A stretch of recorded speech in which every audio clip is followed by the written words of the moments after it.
काला मट्टी रे चाष करिबो तो बेसी अमलटा मिलिबो काहेकि ये कंबाल को दरकार पड़िबो बेसी मिनरल्स एंड न्यूट्रिएंट्स ये न्यूट्रिएंट्स मिलिबो काला मट्टी रे ब्लैक कॉटन सॉइल रे लेकिन सेटा रेड सॉइल रे करिबो तो भी हाई जीवो बेसी कंपोस्ट मैन्यूर्स देबर दरकार पड़िबो सारटा देबर दरकार पड़िबो।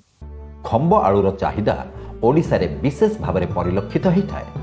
यह मुख्य कंद फसल भाव में गणा जाए। साधारणतः 1 हेक्टर जमी 3 टन पर्यंत बिहनर आवश्यकता पड़ी था।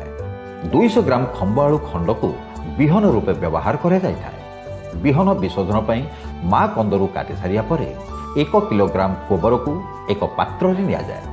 से 1 लिटर पानी ढाली एक द्रवण प्रस्तुत करने को पड़ता है। तत्पर 2 ग्राम पाविस्टिन 2 ग्राम डाइथेन 45 0.2 ग्राम स्टेप्टोसाइक्लिन एवं 2 मिलीग्राम इमिडाक्लोप्रिड मिसाई भल भाव में गोल दि जाए बहल प्रस्तुत हुए। तन्मध्य कटा जाइथिबा बिहन खंड को भल भाव में बहल मध्य प्राय 10 मिनिट पर्यंत बुड़े रखा जाए।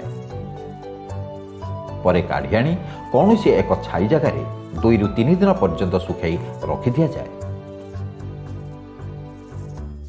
सुखिबा द्वारा बिहन खंडरे एक अलग रूप देखा मिले।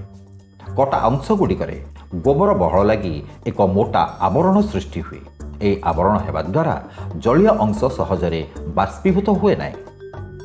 बिहन खंड गुड़िक ताजा एवं सतेज रही थाए। एथिरु भल गजा बाहरी थाए।